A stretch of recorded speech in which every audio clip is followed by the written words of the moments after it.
Bezrat Hashem, la Gemara du Chok l'Israël ce matin, Eruvin 39b. Alors il y a le Resh Galuta. Resh Galuta, c'est le chef spirituel d'Israël. Sur la table du chef spirituel d'Israël, manger des rabbins, manger des élèves, manger de toutes sortes de gens importants. Alors voilà qu'ils étaient à table, Yom Tov, et un goy est venu avec une gazelle, et il a offert comme cadeau au Resh Galuta. Ils l'ont égorgé, ils l'ont préparé, l'Ichvod Yom Tov. Il y avait là-bas Rav Nachman et Rav Chizda achlou. Rav Nachman et Rav Chizda ont mangé.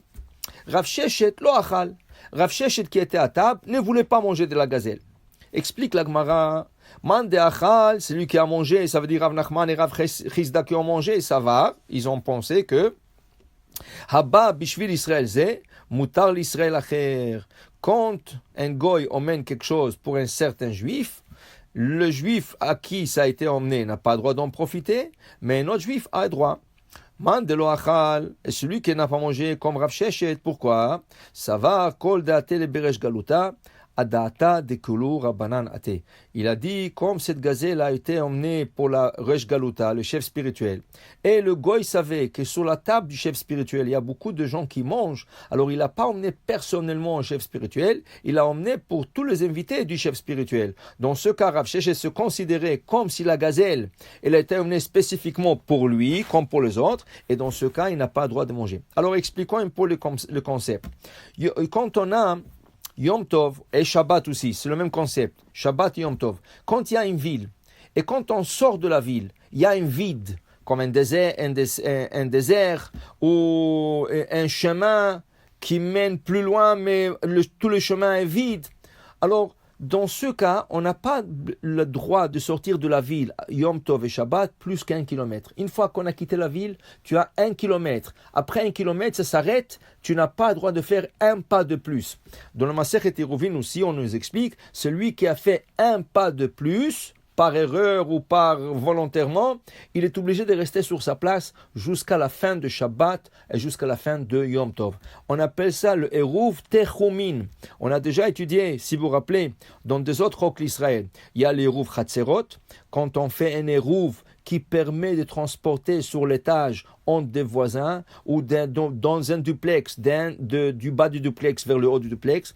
On a le Eruv de la ville, qui est le Eruv normal, qui nous permet de transporter entre le domaine public et le privé ou vice-versa. Et là, on apprend un troisième type d'Eruv, Eruv Techumin.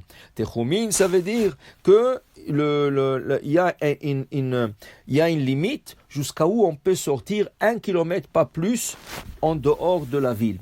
Tout ce qui est emmené en dehors de la ville, il est interdit d'en profiter. Alors maintenant, qui est interdit de profiter? Celui à qui on a emmené. Maintenant, un juif ne va pas l'emmener. Alors, qui c'est qui va l'emmener? C'est un goy.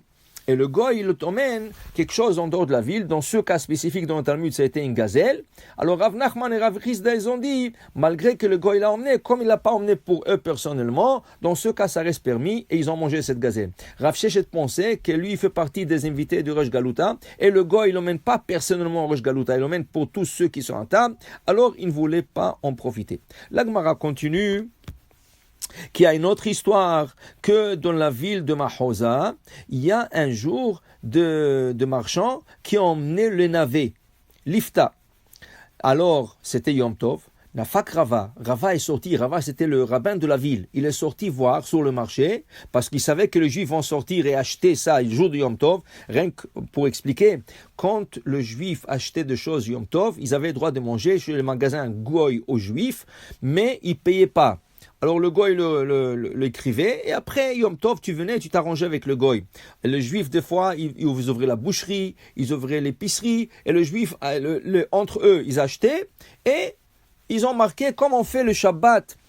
Quand on fait la Aliyot, ils ont des petites notes qu'ils mettent avec le nom de la personne et après Shabbat ils écrivent tout ça. Alors Rava, qui était le rabbin de la ville de Mahosa, il est sorti voir le navet qui ont été emmenés parce qu'il savait que sa communauté va aller acheter. Qu'est-ce qu'il voit Rava, dit la Gemara? Il voit que les navets ne sont pas frais.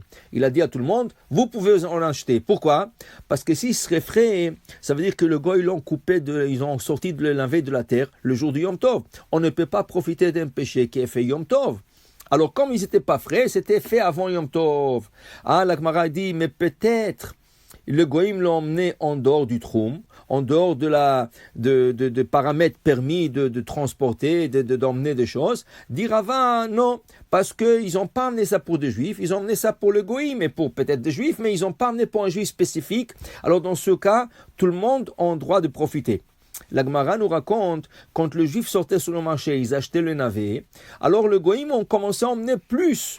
Là, Rava est sorti une deuxième fois, et il a dit, pourquoi ils emmènent plus? Parce que le juif achète. Au Hachem, les juifs font marcher l'économie. Alors Rava, il a dit, dans ce cas, c'est comme si vous amènent spécifiquement pour vous tous.